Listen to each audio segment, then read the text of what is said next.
जालना जिल्ह्यामध्ये भोकरदन तालुक्यामध्ये घडलाय। आता बघा, हे महाशिवरात्रीच्या दिवशी तुम्ही व्हिडिओ बघा, व्हिडिओ बघण्याचं कुणी धाडस करणार नाही।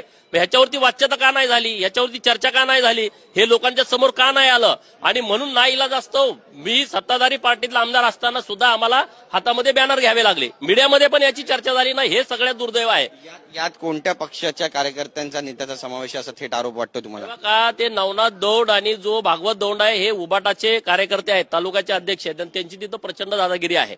त्या गावामध्ये हा कैलास हा मेंढपाळाचा मुलगा आहे आणि ते रस्त्यातून पाईपलाईन काढत होते, तर ते म्हणाले अरे असं कशाला करताय तुम्ही दादागिरी?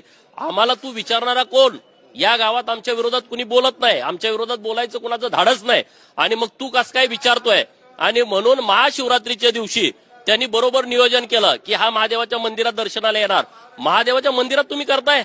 अरे या देशामध्ये पुण्यश्लोक अहिल्यादेवी होळकरांनी हजारो मंदिरांचा